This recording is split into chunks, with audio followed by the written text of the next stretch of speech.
The coastal plains and island groups. Southern part of our country is surrounded by water bodies on three sides. The western coastal plains lie between the Arabian Sea and Western Ghats, while the eastern coastal plains lie between the Bay of Bengal and Eastern Ghats. The Deccan Plateau separates these plains and they meet each other at Kanyakumari.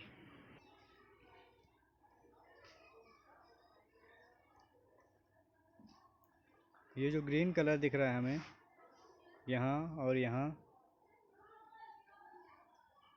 ये Indian coastal plain है। यही है coastal planes of India. हमारे देश का दक्षिणी भाग तीन तरफ से पानी से घिरा हुआ है। ईस्ट साइड भी पानी है, वेस्ट साइड भी पानी है और साउथ साइड भी पानी ही है। तीन तरफ से हमारा देश पानी से घिरा हुआ है। वेस्टर्न कोस्टल प्लेन अरेबियन सी और वेस्टर्न घाट के बीच में है, और ईस्टर्न कोस्टल प्लेन ईस्टर्न घाट और बे ऑफ बंगाल के बीच में है।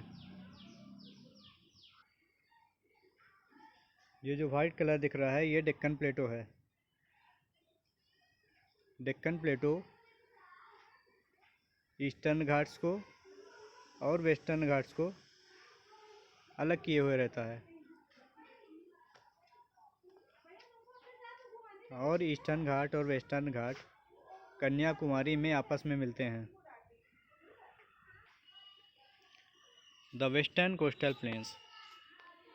These plains stretch from the Gulf of Kutch in the north to Kanyakumari, Cape Comorin in the south. These plains stretch from the Gulf of Kutch in the north to Kanyakumari, Cape Comorin in the south. A gulf is narrow part of sea extending into land. The average width of the plains is about 65 kilometers. Western coastal plains की सामान्य चौड़ाई 65 kilometre है। These plains are divided into three parts. ये plain तीन भाग में विभाजित हैं: Gujarat coast, Konkan coast and Malabar coast. Coast means समुद्र का किनारा। समुद्र के किनारे जो प्लेन हैं उन्हें हम कोस्टल प्लेन्स के नाम से जानते हैं। The Gujarat coast. The coast is fairly broad between the Gulf of Kutch and the Gulf of Khambhat. Gulf of Kutch और Gulf of Khambhat के बीच में गुजरात कोस्ट काफ़ी चौड़ा है। The land is flat here and people grow cotton, groundnut and tobacco. और इस क्षेत्र की ज़मीन समतल है और लोग यहाँ पर काटन, ग्राउंडनट और टोबैको मीन्स तंबाकू की खेती करते हैं। Gulf of Kutch, gulf of Khambhat. यहाँ पे हम देख रहे हैं कि यहाँ पे ज़मीन काफ़ी चौड़ी है। यहाँ पर काटन की, मूंगफली की और तंबाकू की खेती की जाती है। There are mineral oil wells in खम्बट. खम्बट में मिनरल ऑयल के कुएँ हैं। Kandla and Okha are two important sea ports on this coast. Kandla और ओखा इस कोस्ट के दो इम्पॉर्टेंट सी पोर्ट यानी बंदरगाह हैं। The Konkan coast. The plain from the gulf of Khambhat to Goa make up the Konkan coast. Some hills of this coast extend right up to the sea. Large rocks formations and pieces lie hidden under the water, and ships and boats may dash against them. Lighthouses have been built all along the coast to warn the sailors. Mumbai is the biggest city on this coast. It is the largest seaport of India. It has a natural harbour. Famous oil fields named Bombay High lie close to the Mumbai coast. Gulf of Khambhat से लेकर गोवा तक जो planes हैं, जो मैदानी इलाका है, उसको हम कोंकण कोस्ट कहते हैं। Some hills of this coast extend right up to the sea. इस कोस्ट की कुछ पहाड़ियाँ समुद्र तक फैली हुई हैं. Large rock formations and pieces lie hidden under the water, and ships and boats may dash against them. बड़ी बड़ी चट्टानें और पत्थर पानी में छिपे रहते हैं, जिनमें शिप्स और बोट्स भिड़ सकती हैं. Light houses have been built all along the coast to warn the sailors. Coast के किनारे किनारे लाइट हाउस बनाए गए हैं ताकि नाविकों को, सेलर्स को चेतावनी दी जा सके. Mumbai is the biggest city on this coast. Mumbai इस कोस्ट पर सबसे बड़ा शहर है. It is the largest sea port of India. और यह भारत का सबसे बड़ा सी पोर्ट है. It has a natural harbour. यहाँ पर एक नेचुरल हार्बर है, यानी प्राकृतिक बंदरगाह है, जहाँ पर जहाज़ रुकते हैं. पानी के जहाज़ जहाँ पर रुकते हैं उस जगह को बंदरगाह कहते हैं, हार्बर कहते हैं. Famous oil fields named Bombay High lie close to the Mumbai coast. Bombay High नाम की मशहूर ऑयल फील्ड्स मुंबई कोस्ट के पास में ही हैं. The Malabar coast. This coast extends from Goa to Kanyakumari.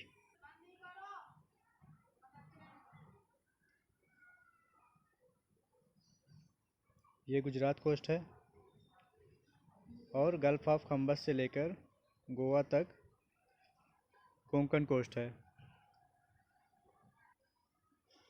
और कोंकण कोस्ट से लेकर कन्याकुमारी तक मालाबार कोस्ट है. This coast extends from Goa to Kanyakumari. यह कोस्ट गोवा से कन्याकुमारी तक फैला हुआ है. Sand dunes have been piled up by the sea all along the coast and have given rise to beaches. समुद्र के किनारे किनारे सैंड ड्यून्स इकट्ठा हो गए हैं. रेत इकट्ठी हो गई है, जिसने कई सारे बीच बना दिए हैं. Most beaches are covered with coconut and palm trees. ज़्यादातर बीच, समुद्र के किनारे जो जगह होती है, ज़्यादातर बीच कोकोनट और पाम के पेड़ से भरे हुए हैं. At many places sea water has entered far in to the land and has been cut off from the main sea but by sand dunes. At many places, sea water has entered far into the land and has been cut off from the main sea by sand dunes. कई जगहों पर समुद्र का पानी ज़मीन के अंदर तक घुस आया है. ज़मीन को काटकर ज़मीन के अंदर तक पानी घुस आया है और समुद्र में सैंड ड्यून्स बन गए हैं. सैंड ड्यून्स इकट्ठा हो गए हैं, रेत के टीले बन गए हैं, जिससे समुद्र इस हिस्से से अलग हो गया है और ये हिस्सा लेक यानी झील की तरह हो गया है. Such lakes are called lagoons of backwaters, locally called रायल्स. ऐसी झील्स को जो समुद्र का पानी ज़मीन में घुसने से और रेत के टीले से लेक बनने से बनती है, ऐसी झील लेगून्स कहलाती है या बैक वाटर्स कहलाती है. और लोकली यहाँ रहने वाले लोग इसको रायल्स कहते हैं. These are interconnected by canals. ये लोग एक दूसरे से कनाल से, नहरों से जुड़ी होती हैं. ये झीलें एक दूसरे से नहरों से जुड़ी हैं. The Malabar coast gets heavy rainfall so rice is grown all along the coast. Malabar coast में बहुत बारिश होती है, इसलिए यहाँ पर चावल की काफ़ी खेती होती है. Other crops of the region are coconut, banana, black pepper, clove, cardamom and cashew nuts. यहाँ पे उगने वाली दूसरी फसल में नारियल, केले, काली मिर्च, लौंग, इलायची और काजू हैं. Kochi is the most important sea port on the Malabar coast. Kochi Malabar coast का सबसे महत्वपूर्ण सी पोर्ट है. It has ship building yards. The eastern coastal plains. These plains extend from the Ganga Delta to Kanyakumari. Eastern coastal plains Ganga delta से कन्याकुमारी तक फैले हुए हैं. These are wider than the western coastal plains. Eastern coastal plains western coastal plains से ज़्यादा बड़े हैं, ज़्यादा चौड़े हैं। The average width of the plains is about 120 kilometres. Eastern coastal plains की सामान्य चौड़ाई 120 किलोमीटर है और वेस्टर्न कोस्टल प्लेन्स की सामान्य चौड़ाई 65 किलोमीटर थी, तो ये उसका लगभग दोगुना है 120 kilometre. It's northern part is called the northern circus while its southern part is called the Coromandel coast. Northern part means ऊपर का पार्ट, इसको हम लोग नॉर्दर्न सर्कस कहते हैं और साउथ वाले पार्ट को कोरोमंडल कोस्ट कहते हैं। The rainfall received by the eastern coastal plains is lower than the western coastal plains. Eastern coastal planes में वेस्टर्न कोस्टल प्लेन्स से कम बारिश होती है। All big rivers of this coast such as Mahanadi, Godavari, Krishna and Kaveri rise from deltas. Kaveri form deltas. All big rivers of this coast, इस coast की सभी बड़ी नदियाँ जैसे महानदी, गोदावरी, कृष्णा और कावेरी डेल्टा बनाती हैं। Delta is the mouth of a river where it splits many branches. Delta जहाँ कोई नदी शुरू होती है उस जगह को कहते हैं डेल्टा, उस जगह को कहते हैं जहाँ कोई नदी शुरू होती है और कई ब्रांचेस में बढ़ जाती है। एक नदी से कई नदियाँ निकल जाती हैं, नहरें निकल जाती हैं, उस स्थान को डेल्टा कहते हैं। This deltas have made this plain more fertile. इन डेल्टा की वजह से ये ज़मीन बहुत उपजाऊ हो गई है। Plenty of water is available to grow crops like rice and sugar cane. चावल और गन्ने उगाने के लिए पानी की पर्याप्त मात्रा मौजूद है यहाँ पर। Cotton and tobacco are also important crops. रुई या कपास और तंबाकू इस जगह की महत्वपूर्ण फसलें हैं। Coconuts grow here but not as abundantly as in western coast. यहाँ पर भी नारियल उगते हैं लेकिन उतने ज़्यादा नहीं उगते हैं जितने वेस्टर्न कोस्ट में उगते हैं। Visakhapatnam and Chennai are two important sea ports and cities on this coast. Visakhapatnam और चेन्नई इस कोस्ट के दो महत्वपूर्ण सी पोर्ट हैं। Visakhapatnam has a big ship building yard. Visakhapatnam में बहुत बड़ा शिप बिल्डिंग यार्ड है जहाँ पर जलपोत या पानी के जहाज़ बनाए जाते हैं। The beautiful Marina beach of Chennai is the largest beach in India. Chennai का सुंदर मरीना बीच भारत का सबसे लंबा बीच है, सबसे बड़ा बीच है। आइलैंड्स ऑफ इंडिया, भारत के महाद्वीप। आइलैंड उस ज़मीन को कहते हैं जो चारों तरफ से पानी से घिरी हुई रहती है। पानी से घिरे हुए ज़मीन के हिस्से को आइलैंड कहते हैं या द्वीप कहते हैं। India has two main island groups. भारत के दो मुख्य द्वीप समूह हैं या आइलैंड ग्रुप्स हैं। These are the beautiful Andaman and Nicobar islands and Lakshadweep islands. ये हैं सुंदर अंडमान और निकोबार आइलैंड और Lakshadweep islands. Number 1, Andaman and Nicobar islands is a group of 572 islands in the Bay of Bengal, out of which only 38 islands are inhabited. Andaman and Nicobar Islands is a group of 572 islands in the Bay of Bengal. Andaman और Nicobar island bay of Bengal में स्थित या बंगाल की खाड़ी में स्थित 572 islands के group हैं। 572 आइलैंड्स के ग्रुप को अंडमान और निकोबार कहते हैं। ये नाम दिया गया है, बंगाल की खाड़ी में 572 आइलैंड्स का ग्रुप है जिसको अंडमान और निकोबार ग्रुप कहा जाता है। अंडमान और निकोबार आइलैंड द्वीप समूह कहा जाता है। आउट ऑफ विच, जिनमें से केवल 38 आइलैंड्स पर लोग रहते हैं। Only 38 islands are inhabited. Most of these islands are hills rising out of the sea. इनमें से ज़्यादातर आइलैंड पहाड़ियाँ हैं जो समुद्र के बीच में उठी हुई हैं।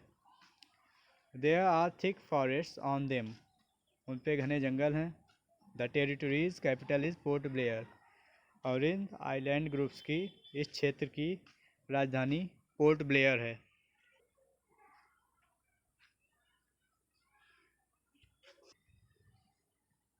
ये है बे ऑफ बंगाल और इसमें ये हैं अंडमान एंड निकोबार आइलैंड्स। और हमारे देश के पश्चिम में अरेबियन सी है। अरेबियन सी में लक्षद्वीप बसा हुआ है। लक्षद्वीप अरेबियन सी में है, भारत के पश्चिम दिशा में। और अंडमान एंड निकोबार आइलैंड्स भारत के पूर्व दिशा में है, बे ऑफ बंगाल में है। Lakshadweep islands is a group of 39 islands in the Arabian sea. Lakshadweep island में 39 आइलैंड्स हैं जो अरेबियन सी में हैं and lie close to the Malabar coast. और मालाबार कोस्ट के पास में पड़ते हैं। Only 10 islands are big enough for people to live and work. केवल 10 आइलैंड्स इतने बड़े हैं कि लोग वहाँ पर रह सकें और काम कर सकें। They are only 4 to 5 metres high than the sea level. और लक्षद्वीप आइलैंड समुद्र से सिर्फ 4 या 5 मीटर ऊंचे हैं। समुद्र तल से सिर्फ 4 या 5 मीटर की ऊंचाई पर हैं। The land is sandy and flat. यहाँ की ज़मीन रेतीली है और समतल है। They are surrounded by coral reefs and lagoons. Lakshadweep द्वीप समूह कोरल रीफ से और लगून्स से घिरे हुए हैं। Life in the western coastal region.